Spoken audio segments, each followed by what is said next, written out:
Attention, please. And now, it's Cutter's Rockcast. You guys have been having some success this year with the song Sleep When I'm Dead and touring and everything else. And really the name is starting to become at the forefront of people. Yeah. But the band has existed for some time. So, dude, bring me back to the beginning, man. Tell me about Autumn Kings. Yeah, it's been quite the ride, actually. This year is year 10. And so it's really funny to hear. I lived in Nashville for a couple of years, and they call it a 10-year town there. So there's this, I guess, I don't know if it's science or it's just people's anecdotes, but it takes about 10 years if you work your butt off, do everything as correctly as you can. It takes about 10 years to have success. We're kind of at that point. But we started off in 2015 in LaSalle, Ontario, which is a little suburb right outside of the city of Windsor in Canada. That city, Windsor, is just a stone's throw away from Detroit. Detroit, right. So interestingly enough, we were getting all the Detroit influences growing up, rock music, Detroit Red Wings, just very Americanized. You know, it's the most southern point of the massive country of Canada. And so we started off there really cutting our teeth in the Detroit scene, grinded independently for years, just playing any meaningful gig that we could, writing our tails off, trying to hone and write better and better songs, trying to build a team around us, sending cold emails to different people in the music business, hoping they'd give us a chance, and having 999 out of 1,000 left unread, rejections left, right, and center, a couple switches of band member personnel. But somehow we've, through all the touring and writing and listening to people, you know, taking in advice, leaving some advice, we ended up getting ourselves to a point where now there's genuine momentum. Now we're at the point for the first time where I can go to my family who's not in the music business, comes from sort of immigrant work ethic, blue collar city of Windsor, and show with proof that it's actually working, not just me saying, guys, I promise I'm not crazy. So it's been. No, I will, Mom. I will be a rock star. You'll see. Yeah, you'll see. Prove it. You'll see. You'll see. It's going to take a while, but we'll do it. That's the story, right? That's the story for everybody. It's the overnight success that took 10 years to get there. That's exactly right. You see it over and over again, especially in rock. I mean, you could just, the list goes on. Shinedown is the first example. When you say that comes to mind. I mean, it took them almost 10 years before Second Chance came out and they had that hit, and the list goes on. Oh, yeah. Well, even before that, right? Brett had a different band and was signed to a label and was like, we'll keep you, but not the band. And he forms this whole new thing. And then they reform it again with Zach. And that's a wild ride of a story. And now they sell at arenas all over the world. So, I mean, a big part of it is who's willing to take the most crap, right? Who's willing to get hit the hardest? I love that. Actually, how do you become successful in the business that you're in? Music, acting, radio, whatever it may be, a PR rep, who knows? But how do you become the most successful? Who's ever willing to take the most crap? There's something to be said about that. I mean, dude, like, as hard as people say the music business is, I feel for you too. Radio, I'd argue, is probably even tougher, just riding the waves and just all the switches and with the different stations. It's who's willing to take the most crap. It's almost not even an intellectual decision. It's just emotion. Like, and I learned that during COVID, because for us, we hadn't made it over that proverbial mountain. We hadn't gotten to the other side yet, right? Mm-hmm. We weren't Shinedown or Nickelback or Avenged Sevenfold or whoever, or Rise Against, but we were willing to keep going when there was every reason to quit. All of our shows were canceled, felt like nothing was happening for a really long period of time. And there was no, technical skill, who could play the guitar the best, who could write the best song, who was the most connected. It was who can just hold on the longest and endure the pain. And so I'm glad we made the choice to do that. And I wouldn't have wanted to do anything else anyway. Well, yeah, what else are you going to do, right? When it's in your blood, it's in your blood. Yeah, exactly right. COVID was such a weird time for music.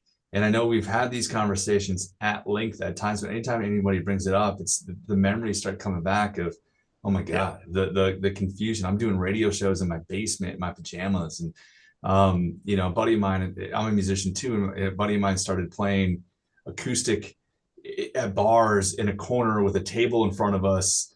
Everybody get your 6 feet apart. I mean, not that in Wisconsin people cared about COVID a whole lot. I mean, let's be honest. After about 6 weeks, the bars were like, nah, we're open, we're good.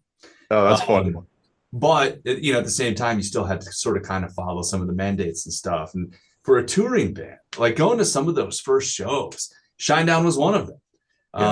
With Brett and Zach doing the acoustic thing and sitting down, or being at tables or being apart. You had to be in little pods, and dude, it was wild. So surreal, so surreal, very tough. I mean, we had a couple big opportunities. At that point, we were going to be playing the opening game for the Detroit Tigers, and it was scheduled Oh, on, I think it was March 15th, more or less, of 2020, and then boom, yeah. March 12th, it's canceled.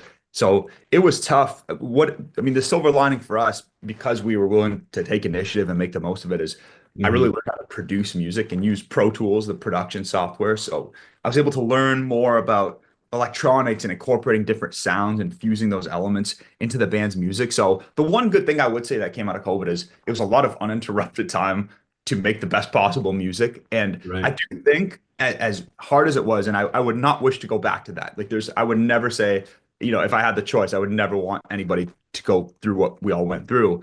But I felt, so I was about 23 years old at the time, 24. I remember I had this epiphany in October of 2020 where I'm like, oh my God, I can actually write a song. Like I'd been writing for, but just from all that sitting there focused like 5, 6 days a week where no one was ringing your phone and nothing was happening. We really honed our chops during that period. And this record that we're going to be putting out later this year is a lot of that started during COVID. It's years and years. So that's the one good little takeaway, a little silver lining. Can I can I dig into that for a second? We just had a every band always brings up something different, but I kind of realized this a couple of weeks ago. The band Fuel was here, Mhm. legendary '90s band, and Aaron, their new lead singer, is actually from the same area I'm from, and we got into this conversation talking about Pro Tools, and you just mentioned Pro Tools. For anybody who doesn't know, so the process of songwriting isn't just picking up your instrument and here's a riff, and then the drummer lays down a beat, and then the singer might write some lyrics, and then the bass player might throw a bass line down. It's really become this thing where you're sitting at a screen, right, with some sort of plugins and in MIDI, and MIDI is digital soundscapes basically, and maybe a guitar, maybe a microphone, but really that's it now, right? It's songwriting has sort of become that space for a lot Yeah, of people. yeah, it's really interesting. I think it could be very easy. The purebred Metallica loving musician in me could look at Pro Tools and be right. You too. I love it. Good, good. Best band on earth, no Right. question. And we could look at that process and think it's a little rigid or mechanical or too to the grid, and then it loses the authenticity that music and let's say the 80s or 90s before technology developed once had. Well, the adage of getting in the garage, the garage band, you Right. know, to quote another conversation I recently had with the guitar player, Sophie Lloyd, MGK's guitar player, who just put out a fantastic solo record, shout out. Yeah. But, we were talking about that. Like she became popular on YouTube and TikTok.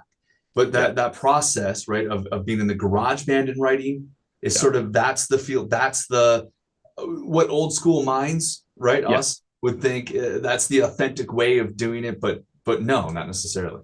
Well, the one thing I will say is I look at those the way I look at ChatGPT. It's a nice assistant, but it's never going to replace the raw honesty. So when Joe and I are writing songs, Joe's the other lead Right. vocalist of the band, and him and I write almost every song together.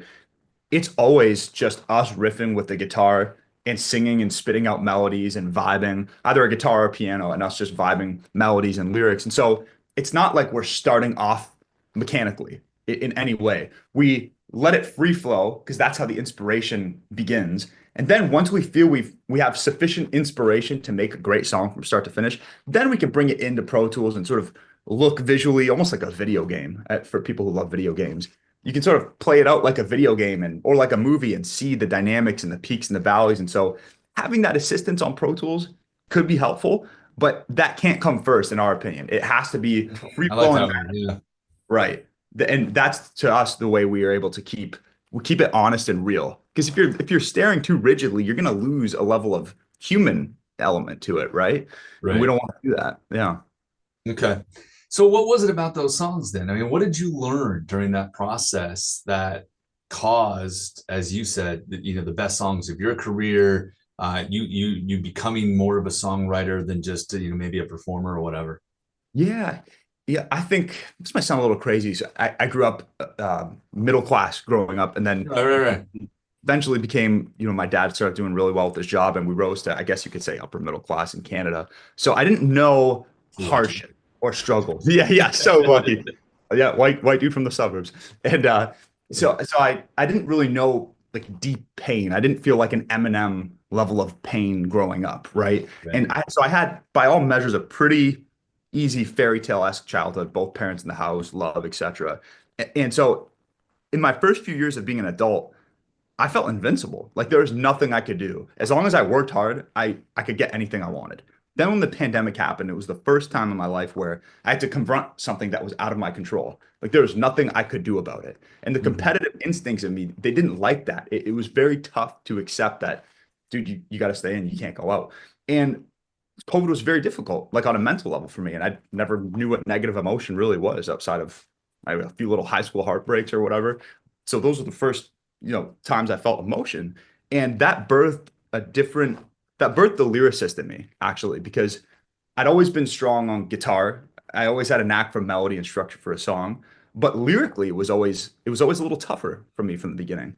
And then once more real life experience was lived and I'd felt the more full spectrum of human emotion, I was able to really tap into both the good and the bad of the human experience and encapsulate it into a song. And I think that's what really made for great songs rather than just really good songs. There's that fine distinction, that 10% distinction there.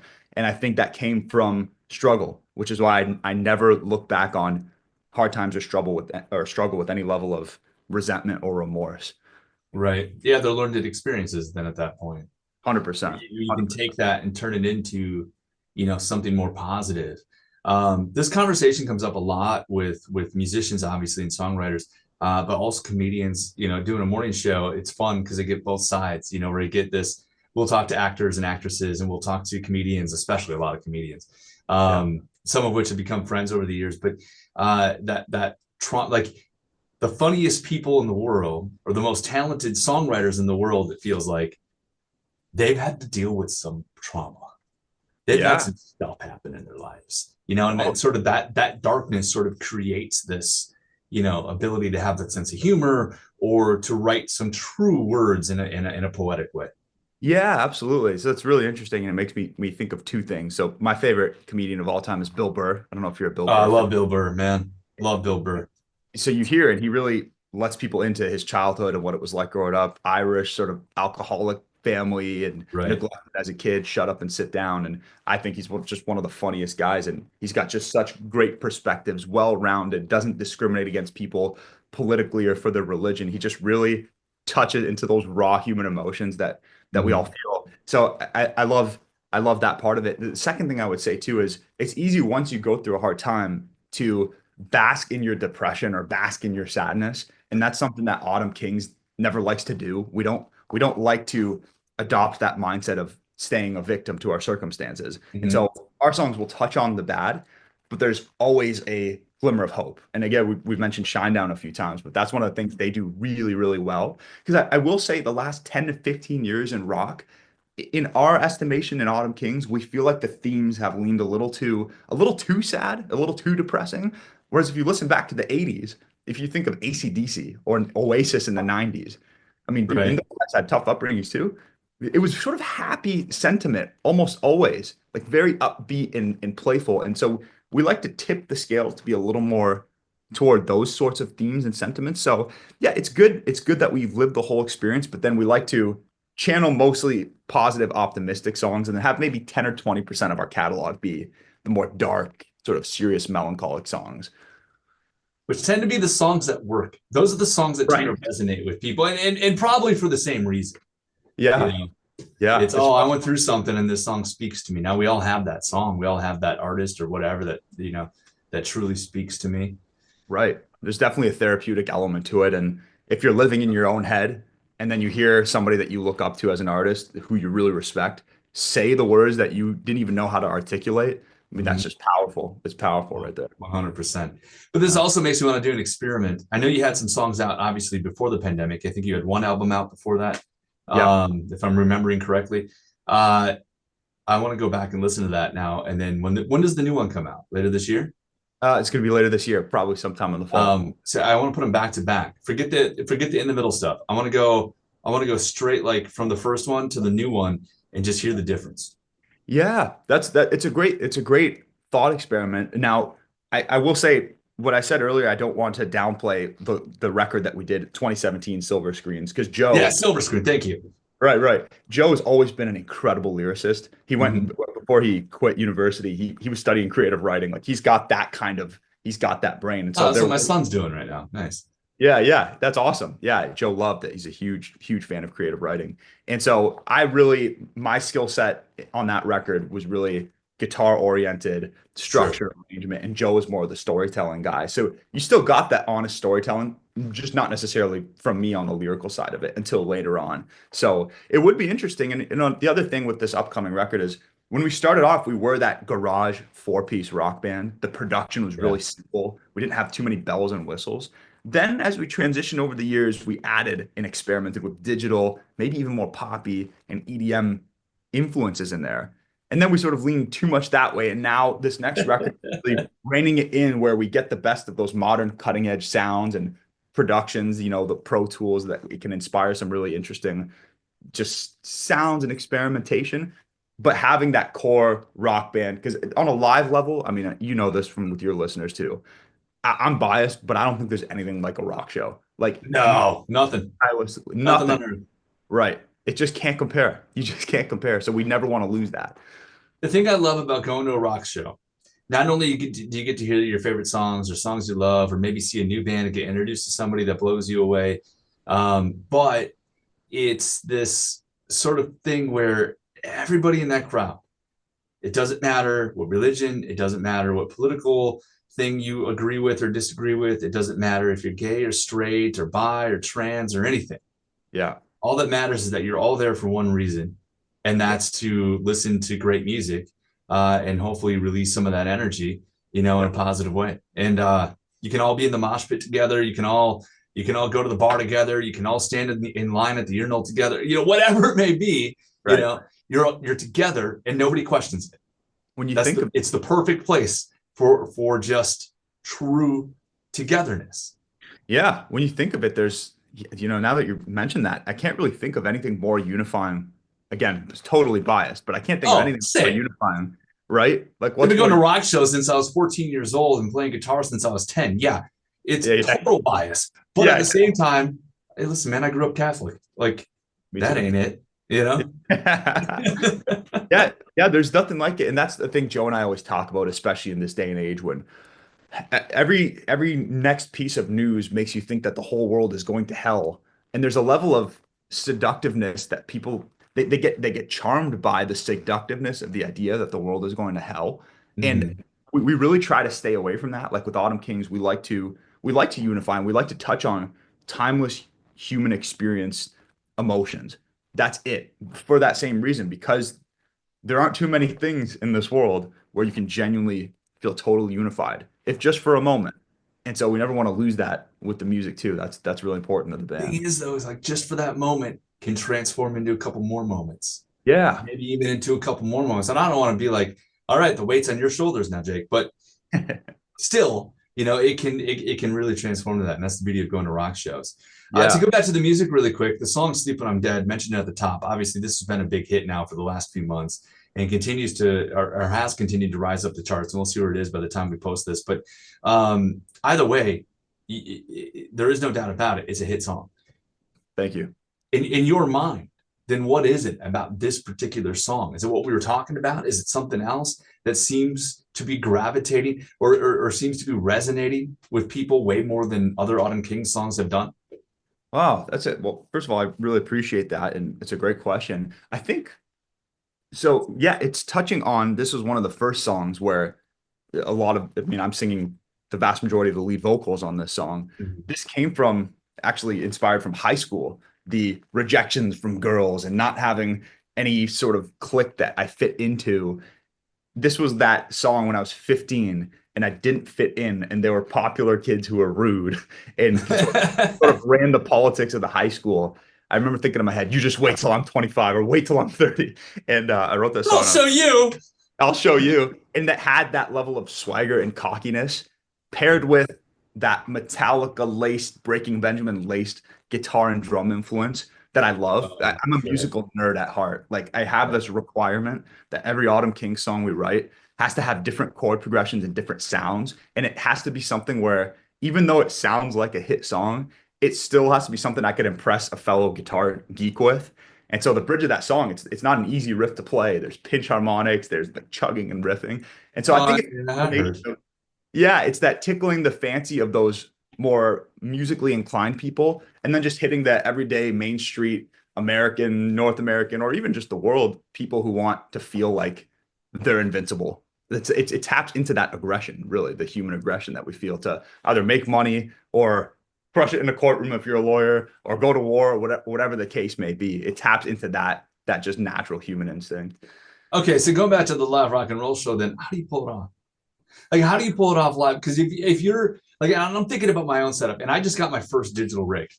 Like, Yeah. I've been an orange amp guy forever, Nice. and I just recently, in my first gig, we played this charity show for a bunch of bikers, and I plugged in a Line 6 Helix, and I literally brought my orange amp because I was paranoid it wasn't going to work, Uh-huh.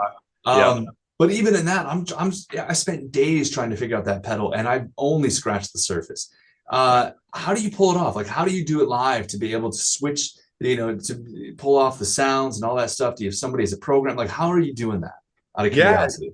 I think the most important thing when you have a song in the studio that leans a little digital, there are synth sounds and there are percussion sounds and there's strings thrown in here. And realistically, we're not going to bring 11 people on the road to play every single one of those little instruments. So the dirty little secret is you put some of them in the backing track. You put the more subtle elements in the backing track. I know, I said it. What?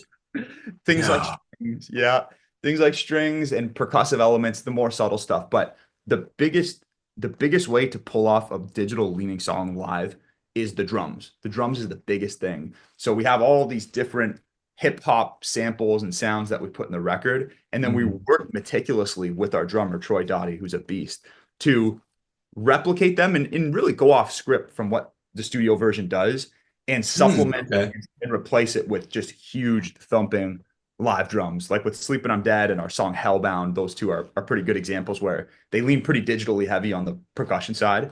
But live, it just feels like a pure, straightforward rock song. It really just accentuates the energy from what's on the record. The drums is the number one thing though, because we have guitar, bass in almost every song. Like that doesn't really change when it comes to translating from studio to live. But drums, that is the huge thing that we focus on. Yeah. Do you find it, as long as we open up the can of worms of a click track, do you find it harder to ad lib, to do some, because the beautiful thing about live rock shows, not only that togetherness, what we were talking about earlier, and getting the feeling of it in your soul in person, but the ad lib portions, that song's a little bit different than how they played it the other day, or it's a little bit different than how it's on the record, or they just in the middle of that jam session they threw in 2 minutes of Seek and Destroy or something, that's the beauty to me of seeing a live rock and roll show. Does it allow that to do that, or how do you manage that? Yeah, totally. Yeah, of course, some bands they'll use a click track to make sure that you don't go too fast or too slow. You got to stay on time. Right. But for us, I mean, we have it in a way where you can turn on or turn off the click track in the middle of a song if you wanted to, and then pick back up where you left off with the click. That way you leave a window for spontaneity and improvisation. We definitely like to do that at the ends of songs too. I mean, we're always winging endings because you want to keep that magic live, even as a musician. Totally. Well, and how fun is it to turn around with your guitar and look at the drummer and go, boom? Yeah. Exactly. It keeps it more fun. Whereas if we were going to a script every night, completely selfishly, not even thinking about the fans, I would get bored. I would get so bored. But then it consequently would affect the fans because they would see that it's becoming too robotic, or you almost risk going through the motions when you do that. So we like to leave, especially at the ends of songs, at the beginnings of songs, and a lot of times in the middle of songs, just opportunity for us to riff and wing it a little bit and let that 13-year-old curious Metallica loving musician, like we said earlier, come back out. There you go.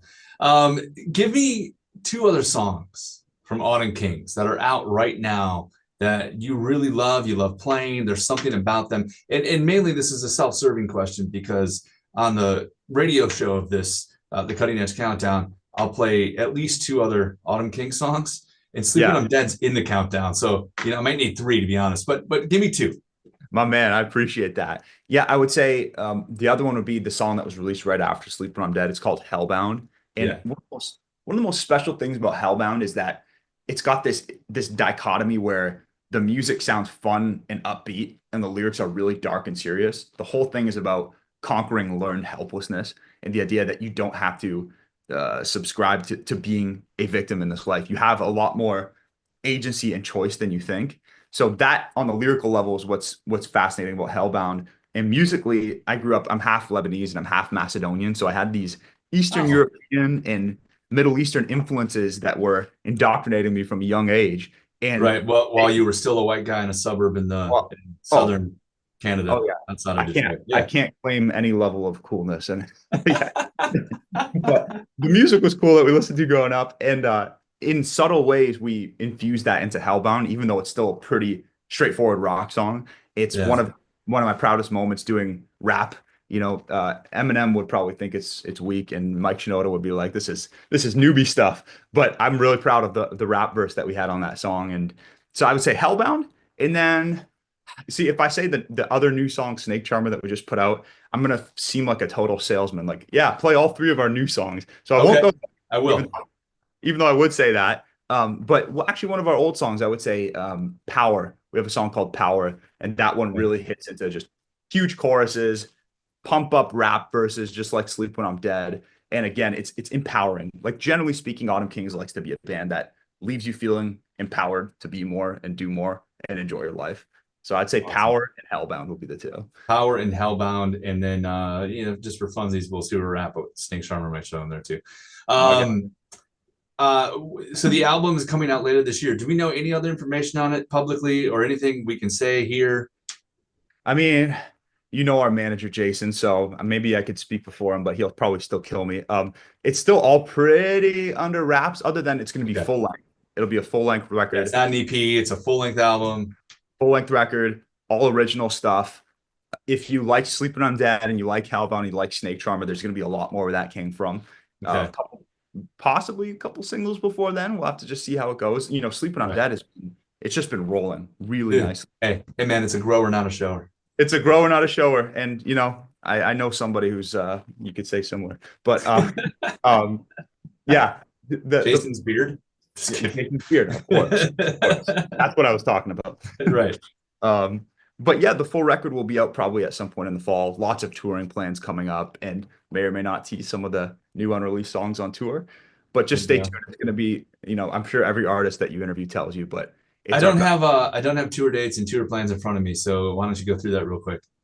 Yeah, absolutely. So Tuesday, we're actually going to Europe for Right. 3 weeks. We're going to be doing 8 countries: Switzerland, France, Poland, Belgium, Austria, Netherlands, Czech Republic. I'm missing one right now. Oh, France. that's okay. And Again, by the time I air this, I think you guys will be in that last week of that stretch. So there we go. That's perfect. And then we're doing US all the way from May 22nd to June 27th, going all across America. I think we're doing like 25 shows or something like that. So check the website, autumnkings.com, for details. And then right after that, we fly right to Singapore, and we'll be playing for the US military, who's positioned in Singapore. oh, Yeah. So that's gonna be pretty sweet. that's amazing. Hats off. Yeah, it's gonna be a pretty crazy year, definitely. That's such a cool thing. Any of the festivals you guys booked for those? No festivals yet this year. 2026 is really where that's Okay. probably happens. Just curious because in the last, well, again, this happened a couple weeks ago, but like in the last month, they've all been announced. Like it's been a whirlwind of crazy ass festivals and tours to go with them. I'm like, how my poor wallet. Yeah, Um, yeah, yeah. Could be broke by the end of that. I just paid for a wedding. I don't know how the hell, but Oh, yeah, it is what it is. yeah. Did you just get married? I did. Yeah. Oh, Just a month, congratulations, just man. over a month ago. Yeah. Thank Oh, you. Appreciate that. amazing. Good, good, good. You feel wiser? No, I mean, I have a piece of jewelry on my hand. That's the biggest difference, Not the only difference. That's awesome. No, it's been amazing. Nice. She's actually Puerto Rican. And it's funny you're talking about heritages because she's from Detroit, originally. Pontiac is where she grew up, and then her dad lives in a different suburb now, but then went to high school in Arizona with her mom. So, but her parents moved here when they were 19, 20 years old. Wow. And Puerto Rico is obviously still part of the United States, so it is what it is. But I just found I did my DNA testing. I'm a white guy from Wisconsin, like it doesn't get any Doesn't get any whiter. You know what I mean? But there's a little bit of indigenous in us. That's about it. It's the only coloring I have. But I got my DNA test back and I found out I'm actually 1% Spanish. We high-fived. Oh, come on.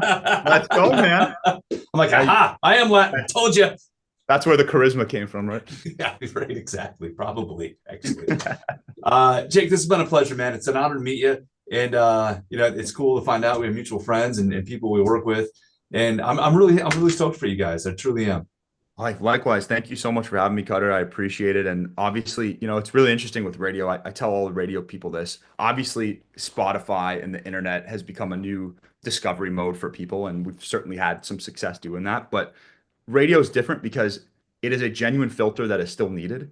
And the fact that radio is endorsing us in your station and you're taking a chance, it just makes fans and people in the music business take the band so much more seriously. So I really appreciate what you're doing. And especially with rock music in the Midwest, like there's something about it that it's wild. So I'll tell this story really fast and then we'll wrap this up. But quite a few years ago, I was doing a speaker type situation at CMJ, which was a college music journal festival that happened in New York City. So this is when that still existed. That's been closed down for quite a few years now at this point. But and then it's a who's who of alternative music people and all that, right?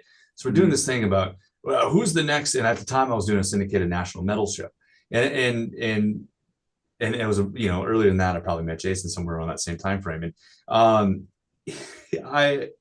the topic was, who's the next Metallica? It's that kind of sort of that question, right? Where's the next big band coming from? The next big metal band or hard rock band or phenom or whatever. Yeah. And all these people were talking about, there's this band from New York, or there's this band from LA, and they're so huge. And I'm like, there was one band that somebody had mentioned, I'd never even heard of them. And I went, what do you mean they're so big? Like, I've never heard of them. Well, you're in the Midwest though. I'm like, yeah, that's where music is bred and born.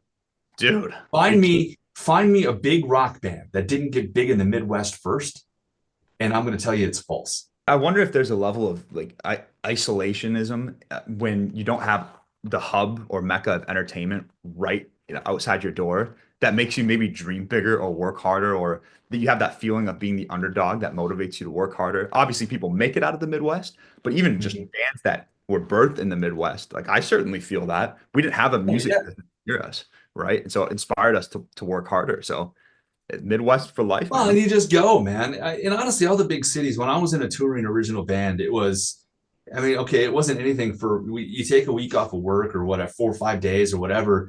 And we'd go play Chicago and Milwaukee and La Crosse and Green Bay and, Eau Claire or Wausau, or maybe south of Minneapolis or something like that. Maybe the UP, upper Michigan, and you go home.